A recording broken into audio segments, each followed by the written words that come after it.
Hello everyone, today in this video lecture we will discuss about interferential current therapy, okay, IFT. So the principle of IFT was first introduced by Dr. Nemitz. Dr. Nemitz ने इसको first time introduce करा था और he was a Austrian scientist जो कि 1950s के around इन्होंने discovery की थी। कुछ बुक्स में इनका नाम हो नेमिक्स भी है और कुछ बुक्स में इनका नाम हैंस नेमिक्स भी है। आप हैंस नेमिक्स को ज़्यादा प्रेफर कीजिए, ये मुझे ज़्यादा बुक्स में मिला और जो भी टॉपिक मैं आपके साथ डिस्कस करती हूँ वो मैं खुद पर्सनली 2-3 बुक्स से गो थ्रू करने के बाद ही डिस्कस करती हूँ, जिससे कि कोई भी टॉपिक कुछ भी छूटे ना, सारी चीज़ें जो है उस टॉपिक से रिलेटेड आपके एक वीडियो लेक्चर के अंदर कवर हो जाए। एंड इसको आप नेमिक्स करंट भी कहते हैं। सो उनका जो मोटो था इसको डिस्कवर करने का वो ये था कि जब पेशेंट को लो फ्रीक्वेंसी करंट देते हैं तो उसको बहुत ज़्यादा डिस्कम्फर्ट प्रॉब्लम फील होता है, राइट। उस प्रॉब्लम को ओवरकम करने के लिए उन्होंने क्या किया, 2 मीडियम फ्रीक्वेंसी करंट को यूज़ किया to produce a low frequency effect. जो इफेक्ट इसमें हमें अल्टीमेटली लास्ट में मिलेगा ना, वो लो फ्रीक्वेंसी करंट का ही इफेक्ट मिलेगा, लेकिन हम यूज़ करेंगे 2 मीडियम फ्रीक्वेंसी करंट को, ठीक है। अब मीडियम फ्रीक्वेंसी करंट ही क्यों यूज़ करना, क्योंकि उसका जो स्किन रेजिस्टेंस होता है ना वो कम होता है, स्किन इम्पिडेंस कम होता है, जिससे बेटर पेनिट्रेशन होता है स्किन के अंदर और कोई डिस्कम्फर्ट फील नहीं होता है। लेकिन जब आप डायरेक्ट एप्लीकेशन करते हैं फेरेटिक करंट का तो उससे पेन होता है, क्योंकि स्किन इम्पिडेंस, टिश्यू इम्पिडेंस जो होता है उसका ज़्यादा होता है, ठीक है ना। आउट ऑफ दीज 2 फ्रीक्वेंसीज जो आपकी एक फ्रीक्वेंसी होगी ना वो हमेशा कांस्टेंट रहेगी, दैट इज़ योर 4000 हर्ट्ज़, क्योंकि उसमें मिनिमम इम्पिडेंस जनरेट होता है टिश्यू के अंदर उस फ्रीक्वेंसी के अगेंस्ट, ठीक है। और जो आपकी दूसरी फ्रीक्वेंसी होगी it can varied accordingly, like 4100 hertz या फिर 3900 hertz. Next is the principle, so when 2 medium frequency current having slightly different frequencies are pass through the tissue, जब 2 मीडियम फ्रीक्वेंसी करंट आपके टिश्यू से पास करेंगी at the point of intersection, जहाँ पे वो मिलेंगी, इंटरफेयर करेंगी एक दूसरे को, वहाँ पे लो फ्रीक्वेंसी करंट इफेक्ट जो है प्रोड्यूस होगा।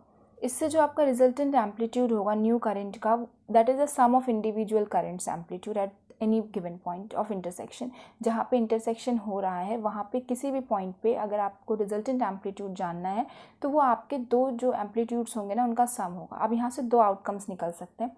फर्स्ट, जब पीक एम्पलीट्यूड सेम डायरेक्शन में होगा, यानी कॉइंसाइड करेगा, क्रेस्ट क्रेस्ट, ट्रॉफ ट्रॉफ दोनों कॉइंसाइड करेंगे, तो जो रिजल्टेंट एम्पलीट्यूड आएगा ना वो मैक्सिमम आएगा, यानी कि समेशन होगा। और दूसरा आउटकम ये निकल सकता है कि जब आपका जो पीक एम्पलीट्यूड है वो अपोजिट डायरेक्शन में है, ठीक है, आपका जो क्रेस्ट ट्रॉफ है ये अपोजिट डायरेक्शन में एक दूसरे को कैंसिल कर रहे हैं, तो वहाँ पे कोई करंट नहीं होगा, वहाँ पे कैंसिलेशन हो जाएगा। अब यहाँ पे आप ग्राफ में देख सकते हैं सर्किट 1 है, सर्किट 2 है, ठीक है। अब दोनों ही सर्किट में हमारा करंट फ्लो हो रहा है, ठीक है। एक आपका कांस्टेंट 4000 हर्ट्ज़ का है, दूसरा आपका वेरिएबल है, इसे मैंने 4100 हर्ट्ज़ रखा है, ठीक है। अब दोनों में जब करंट फ्लो होगा तो जो 2 चीज़ें आपके 2 आउटकम्स बन सकते हैं, एक आपका हो सकता है समेशंस, ठीक है, यानी कि 2 पीक एम्पलीट्यूड जो है सेम डायरेक्शन में होंगे, कॉइंसाइड करेगा, और दूसरा आपका कैंसिलेशन हो सकता है जब ये अपोजिट डायरेक्शन में। तो आप देख सकते हो यहाँ पे जहाँ समेशन हो रहा है वहाँ मैक्सिमम करंट है और जहाँ कैंसिलेशन हो रहा है वहाँ पे करंट 0 है, ठीक है। Now these summation and cancellation produce a amplitude modulated beats. इस समेशन और कैंसिलेशन से आपका एम्पलीट्यूड मॉड्यूलेटेड बीट प्रोड्यूस होता है, और जो इस एम्पलीट्यूड मॉड्यूलेटेड बीट की फ्रीक्वेंसी होती है इसे आप कहते हैं एम्पलीट्यूड मॉड्यूलेटेड फ्रीक्वेंसी या फिर बीट फ्रीक्वेंसी, और इसे आप ट्रीटमेंट फ्रीक्वेंसी भी कह सकते हैं। सो जो ये बीट इफेक्ट होता है ना, it is act like a low frequency current जो कि आपके नर्व और मसल को स्टिमुलेट करती है, ठीक है। Now you can see this diagram. यहाँ पे हमने जो ए एंड ए डैश लिया है, दिस इज़ आर 4000 हर्ट्ज़, ठीक है, और इसके अपोजिट में हमने लिया है 4100 hertz, that is R B. Circuit 1 and circuit 2 दोनों ही सर्किट जहाँ पे इंटरफेयर कर रहे हैं, यहाँ पे आपका बीट फ्रीक्वेंसी प्रोड्यूस हो रहा है जो क्या होगा, आपका 100 हर्ट्ज़ का होगा, ठीक है ना। इस बीट फ्रीक्वेंसी को आप कैलकुलेट कैसे करेंगे, तो जो आपकी फर्स्ट करंट की फ्रीक्वेंसी है दैट इज़ योर 4000 हर्ट्ज़, और जो आपकी सेकेंड करंट की फ्रीक्वेंसी है दैट इज़ 4100 हर्ट्ज़, तो इनका रिजल्टेंट फ्रीक्वेंसी आप निकालेंगे, that is frequency 1 plus frequency 2 divided by 2, ये आपका आ जाएगा 4050 हर्ट्ज़। ये हो गया आपका रिजल्टेंट फ्रीक्वेंसी। अब बीट फ्रीक्वेंसी क्या होता है, इन दोनों ही फ्रीक्वेंसी का जो डिफरेंस होता है ना that is your beat frequency. तो 4000 हर्ट्ज़ और 4100 हर्ट्ज़ में डिफरेंस कितना है, 100 हर्ट्ज़ का, तो बीट फ्रीक्वेंसी कितने हर्ट्ज़ की बनेगी, 100 हर्ट्ज़ की बनेगी, ठीक है। अब जो आपके दोनों मीडियम फ्रीक्वेंसी करंट है, अगर ये कांस्टेंट रहेगी तो बीट फ्रीक्वेंसी भी कांस्टेंट आएगा हमेशा, ठीक है, हमेशा सेम ही डिफरेंस आपको दिखेगा। सो अब कोई भी चीज़ कांस्टेंट रहती है लंबे टाइम के लिए तो हमारा जो बॉडी है, टिश्यू है, वो उसे अडेप्ट कर लेती है, ठीक है। तो जो रिस्पॉन्स है वो धीरे धीरे कम आने लगता है, अडेप्टेशन हो जाती है, हैबिचुएशन हो जाता है उस टिश्यू का उस पर्टिकुलर करंट के लिए। इस डेफिशिएंसी को करेक्ट करने के लिए जो हमारी बीट फ्रीक्वेंसी है हमें उसे कॉन्टीन्यूसली चेंज करना होगा, तो इसे हम कहते हैं स्विंग फ्रीक्वेंसी और फ्रीक्वेंसी स्वीप।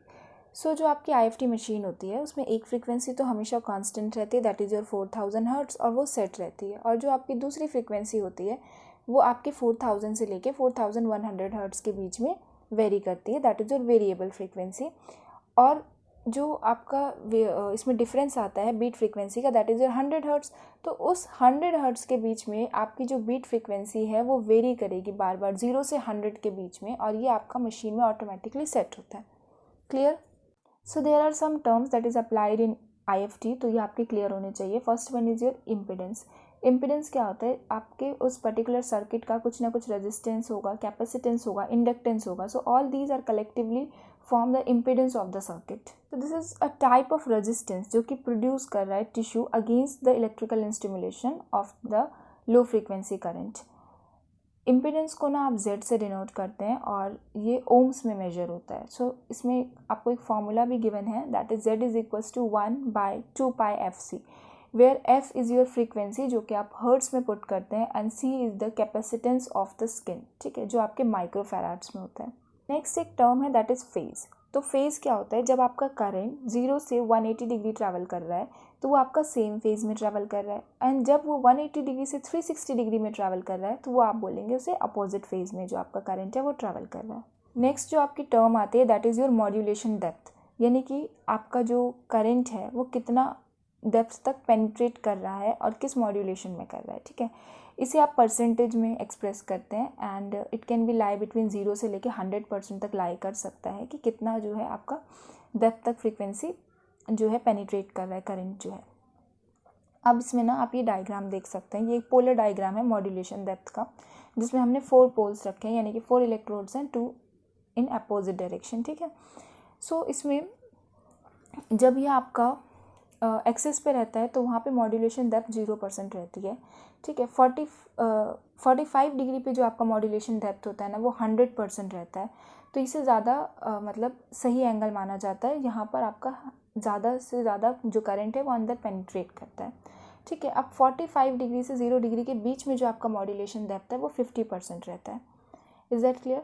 और इससे आपका जो पैटर्न बनता है ना, इसे आप क्लोवर लीफ लाइक पैटर्न कहते हैं। Next is the method of application of your IFT। तो इसके 2-3 मेथड्स हैं जिसे हम डिस्कस करेंगे। तो first one is your 2 pole method. 2 pole method that means bipolar, 2 electrodes use होंगे और जो इंटरफेरेंस होगा वो इन 2 इलेक्ट्रोड्स के बीच में जो रीजन आएगा वहाँ पे इंटरफेरेंस होगा, और इस मेथड को ना आप इलेक्ट्रोकाइनेसी भी बोलते हैं। सो जो आपका स्टिमुलेशन होगा, सेंसरी स्टिमुलेशन, वो 2 इलेक्ट्रोड के बीच में जो एरिया आएगा वहाँ पे स्टिमुलेशन होगा, और इसका डेप्थ ऑफ मॉड्यूलेशन जो होता है ना वो हर डायरेक्शन में सेम होता है और 100% रहता है, ठीक है। इसे आप प्री मॉड्यूलेटेड भी बोलते हैं, क्योंकि जो इसमें मॉड्यूलेशन होगा ना वो इनसाइड द मशीन होगा, मशीन के अंदर ही मॉड्यूलेशन होगा। ऑटोमेटिकली जो आपका मशीन है वो ट्रीटमेंट फ्रीक्वेंसी प्रोड्यूस करेगा, और जो सिग्नल वहाँ से लीव होगा, मशीन से जो सिग्नल निकलेंगे वो ऑलरेडी मॉड्यूलेटेड होंगे, ठीक है। इसीलिए जो इसका मॉड्यूलेशन डेप्थ है वो 100% रहता है। नेक्स्ट आपका जो है 4 पोल मेथड, इसे आप क्वाड्रिपोलर भी कह सकते हैं। इसमें आपके 4 इलेक्ट्रोड यूज़ होते हैं, 2 पेयर्स में यूज़ होते हैं, ठीक है। और जो आप इलेक्ट्रोड प्लेस करते हैं वो डायगनली करते हैं अपोजिट एक दूसरे के, ठीक है। आप इस डायग्राम में देख सकते हैं, हमने A1 एंड A2 एक इलेक्ट्रोड लिया है, B1 B2 जो है हमारा दूसरा पेयर है, और दोनों ही पेयर्स को जब हमने डायगनली प्लेस किया है तो जहाँ पे बीच में करंट इंटरफेयर कर रहा है टिश्यू के बीच में, वहाँ पर 4 लीफ एक पैटर्न बन रहा है, ठीक है। और जो ये पैटर्न है ना, यहाँ पर मैक्सिमम जो आपका मॉड्यूलेशन होगा वो होगा, तो यहाँ पे मैक्सिमम स्टिमुलेशन होगा। इस एरिया में जो टिश्यूज़ हैं वहाँ पे सबसे ज़्यादा स्टिमुलेशन होता है, ठीक है। और ये आपका पड़ता है 45 डिग्री में, जो हमने पढ़ा था मॉड्यूलेशन डेप्थ में। नेक्स्ट है आपका 4 pole method using automatic vector scan. इसे थोड़ा ध्यान से समझना, थोड़ा सा कॉम्प्लिकेटेड है। जो आपका नॉर्मल 4 पोल मेथड आप यूज़ कर रहे थे क्वाड्रिपोलर्स, उसके अंदर जो आपका क्लोवर लीफ पैटर्न बन रहा था, जो शेप आ रही थी, वहाँ पर आपका मैक्सिमम करंट इंटरफेरेंस हो रहा था, मैक्सिमम मॉड्यूलेशन था 100%, ठीक है। तो ये जो पैटर्न था ये तो स्टैटिक है। जब आप 4 पोल्स को यूज़ करेंगे तो वो एरिया जो है वो कंफर्म है कि इसी एरिया में आपको 100% मॉड्यूलेशन मिलेगा, ठीक है। लेकिन जब हमें ये भी पता है कि जब हम दो करंट को सबमिट करते हैं, ऐड करते हैं, तो उसमें हम magnitude as well as direction दोनों ही चीज़ें ऐड करते हैं, तो ये हमारा एक वेक्टर एडिशन होता है।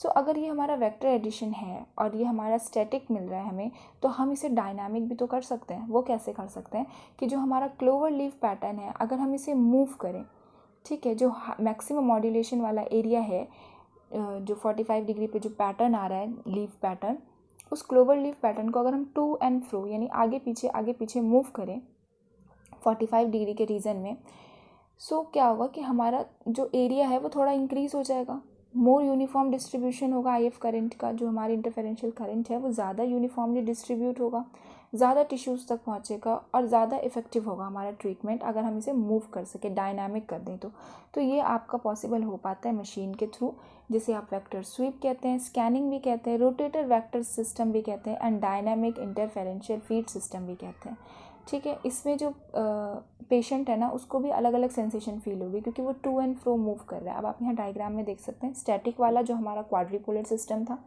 ठीक है, इसमें कोई मूवमेंट नहीं हो रही, जहाँ पे आपका मॉड्यूलेशन है 100%, that is your 45 degree.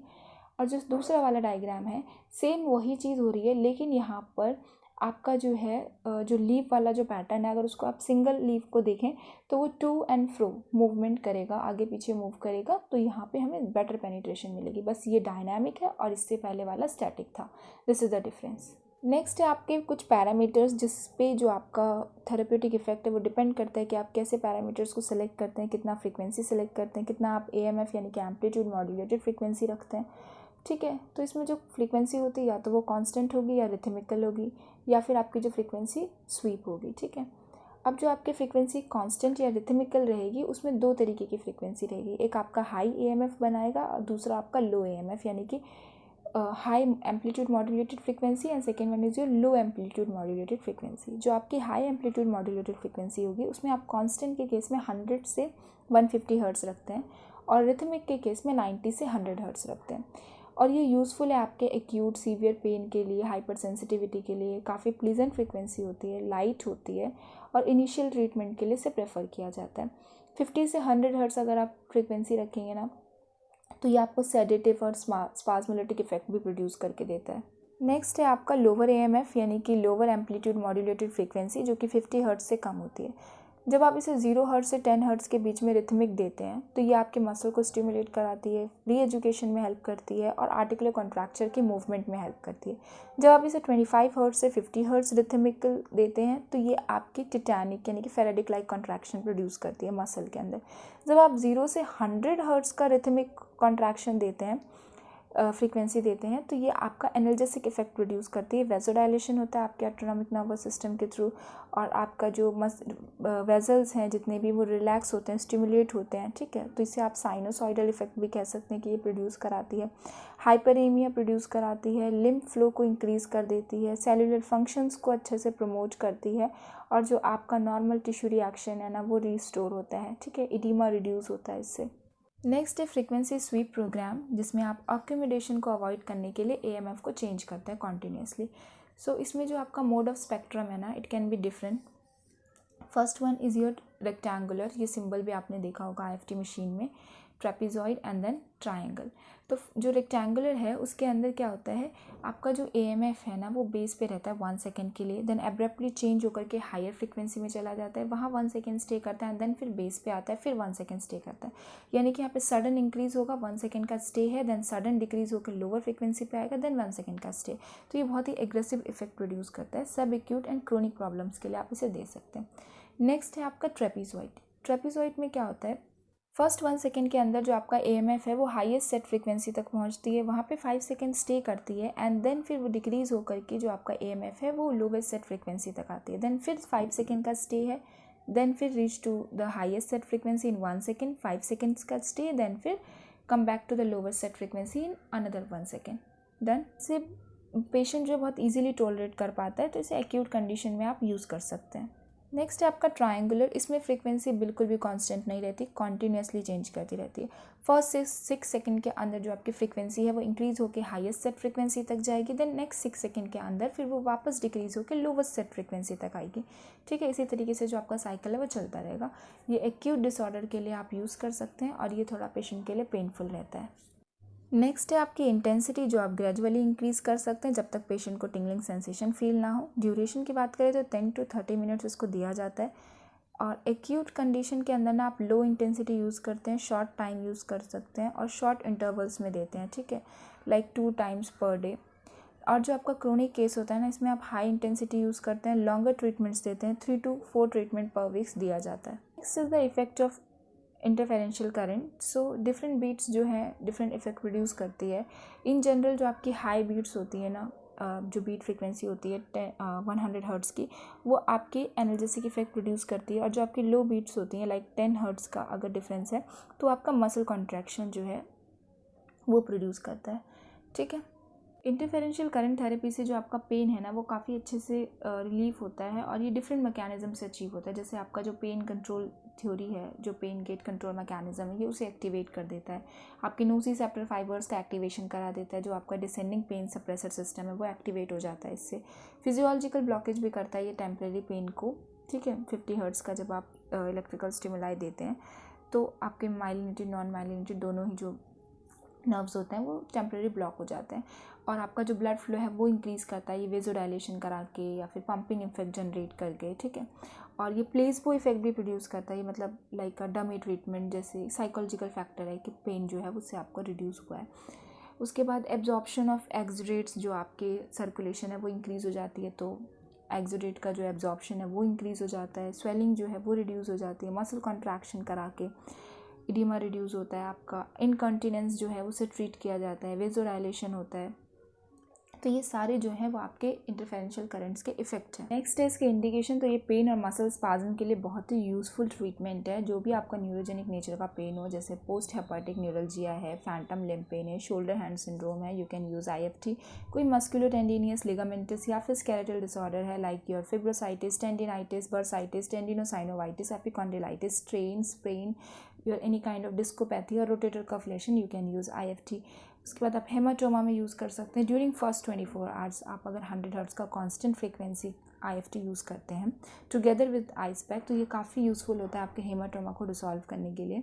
Chronic oedema के लिए you can use IFT। Gynaecological condition है तो रिथमिक मोड में IFT दिया जा सकता है। 0 से 100 हर्ट्ज़ दे सकते हैं या फिर आप 90 से 100 हर्ट्ज़ यानी कि 100 हर्ट्ज़ वाली बीट फ्रीक्वेंसी प्रोड्यूस कर सकते हैं, 10 हर्ट्ज़ वाली बीट फ्रीक्वेंसी प्रोड्यूस कर सकते हैं।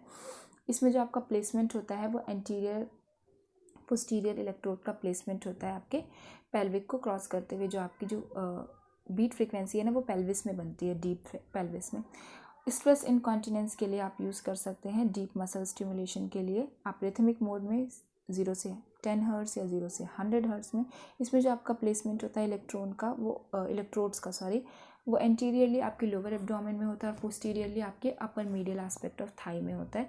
पेशेंट को आपको हाफ लाइन पोजीशन। नेक्स्ट आप इसे कॉन्ट्रैक्चर के लिए यूज़ कर सकते हैं और भी बहुत सारे कंडीशन में इसका यूज़ हो सकता है।